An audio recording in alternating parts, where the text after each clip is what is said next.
Hi investors, this is money with Ashraf. I am Ashraf. இந்த வீடியோவில் எதை பற்றி டீட்டெயிலாக பார்க்க போகிறோம் அப்படின்னு பார்த்தீங்கன்னா, நம்ம ட்ரம்ப்பு ஜூலை 30 அன்னைக்கு இந்தியா மேலே சில டாரிஃப் போட்டிருக்காரு. அதனால ஷேர் மார்க்கெட்டில் என்னென்னலாம் பாதிப்பு இருக்குமா இருக்காதா சொல்லிட்டு டீட்டெயிலாக பார்க்க போகிறோம். நான் ஃபினான்ஸ் ரிலேட்டட் கண்டென்ட் நிறைய போஸ்ட் பண்ணிகிட்ருக்கேன்.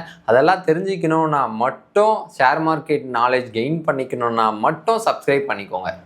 டைம் வேஸ்ட் பண்ணாமல் குயிக்காக வீடியோக்குள்ளே போயிடலாம் வாங்க. ஓகே, கடந்த ஒரு 100 நாட்களுக்கு முன்னாடி டாரிஃப் வார் வந்துச்சு யுஎஸ்க்கும் சைனாக்கும். தென் யுஎஸ் என்ன சொன்னாங்க அப்படின்னு பார்த்தீங்கன்னா, எந்த நாடு வேணால் இருந்துக்கோங்க, நீங்கள் எனக்கு எவ்வளோ டாரிஃப் போடுறீங்களோ அதே டாரிஃப் தான் உனக்கு. நீங்கள் எனக்கு ஒரு 10%னா அதே 10%, 20%னா 20% அப்படின்னு சொல்லிட்டு இருந்தார். நடுவில் சைனாக்கும் யுஎஸ்க்கும் அப்படியே ஏற்றிக்கிட்டே இருந்தாங்க. 246, 56, 256% டேரிஃப் சொல்லி யுஎஸ் சைனா மேலே போட்டுட்டு இருந்தாங்க.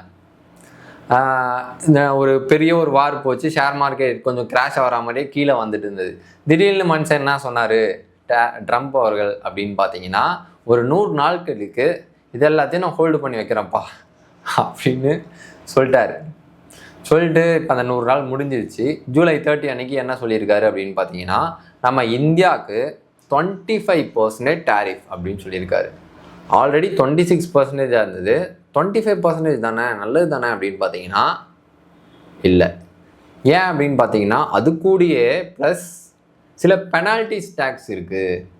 எதுக்குயா பெனால்ட்டி அப்படின்னு பார்த்தீங்கன்னா, நம்ம இந்தியா கிட்டேருந்து கச்சா எண்ணெய் வாங்குகிறோம். யுஎஸ் எந்த நாடுமே வாங்கக்கூடாது அப்படின்னு சொல்லியிருந்தாங்க.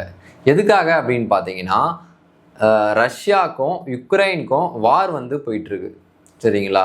ஸோ ரஷ்யா கிட்டேருந்து கச்சா எண்ணெய் வாங்கினாங்கன்னா அந்த வாருக்காக அந்த மணி போகும், வார் நிறுத்த மாட்டாங்க ரஷ்யா அப்படின்னு சொல்லிட்டு யுஎஸ் சொல்லி வச்சுருந்தாங்க. ஆனால் இப்போ ரஷ்யா கிட்ட எந்த நாடுமே கச்சா எண்ணெய் வாங்காமல் இருந்தது. ஆனால் நம்மளுக்கும் ரஷ்யாவுக்கும் ஒரு பாண்ட், ஒரு ஃப்ரெண்ட்ஷிப்பான ஒரு பாண்ட் ரொம்ப வருஷமாக இருந்துகிட்ருக்கு. ஸோ ரஷ்யா என்ன கேட்டாங்க அப்படின்னு பார்த்தீங்கன்னா, நான் ஆஃபரில் தரேன் கச்சா எண்ணெய் வாங்கிக்கோங்க அப்படின்னு சொல்லிட்டு. ஸோ இந்தியாவும் வாங்கிடுச்சு, சரிங்களா? ஆஃபரில் வாங்கிக்கிட்டு தான் இருக்குது கச்சா எண்ணெய். ஸோ அதனால நீங்கள் அவங்கக்கிட்டேருந்து வாங்குறனால உனக்கு பெனால்ட்டி டேக்ஸ் இருக்குது, 25% ப்ளஸ் பெனால்ட்டி டேக்ஸும் இருக்குது அப்படின்னு சொல்லிட்டு. இதனால ஷேர் மார்க்கெட்டில் பெரிய லெவலில் பாதிப்பு இருக்குமா அப்படின்னு பார்த்தீங்கன்னா, வரும் நாட்களில் கன்ஃபார்மாக தெரிஞ்சுக்கணும். ஆனால் சில செக்டார் கொஞ்சம் பாதிப்பு இருக்க தான் செய்யும். என்னென்ன செக்டார் அப்படின்னு பார்த்தீங்கன்னா, டெக்ஸ்டைல், தென் automobiles, then some machineries, so இன்னும் எக்ஸட்ரா, சரிங்களா? ஸோ ஆனால் நிஃப்டி அந்த அளவுக்கு பாதிப்பு இருக்குமான்னு பார்த்தீங்கன்னா, நிஃப்டி அந்த அளவுக்கு பாதிப்பு இருக்காதுன்னு சொல்லிட்டு தாங்க நினைக்கிறேன். தென் ஃப்யூச்சரில் தான் என்ன ஆகுதுன்னு சொல்லிட்டு கன்ஃபார்மாக தெரிய வரும். இந்த டாரிஃப் ட்ரம்ப் மாற்றி மாற்றி மாற்றி ஒரு கரெக்டான ஒரு மைண்ட் செட்லேயே இல்லைங்க. இப்படி பண்ணலாம் அப்படி பண்ணலான்னு சொல்லிட்டு என்னென்னமோ பண்ணிகிட்டு இருக்காரு. அது அவங்க நாட்டுக்கே பேக் ஃபயர் ஆகிறதுக்கும் நிறையவே வாய்ப்புகள்லாம் இருக்குது. ஸோ இன்னும் என்னென்னலாம் பண்ண போகிறாருன்னு சொல்லிட்டு வெயிட் பண்ணிவிட்டு பார்ப்போம். Then thank you so much, thanks for வாட்சிங். Let's grow together. இன்னும் எதனா கண்டென்ட், வேறு எதனா கண்டென்ட் பண்ணணும் அப்படின்ற பட்சத்தில், எதனா ஒரு டாபிக் உங்களுக்கு தெரியலனா கமெண்ட் செக்ஷனில் சொல்லுங்கள். அதுக்கு நான் வீடியோ மேக் பண்ண ட்ரை பண்ணுறேங்க.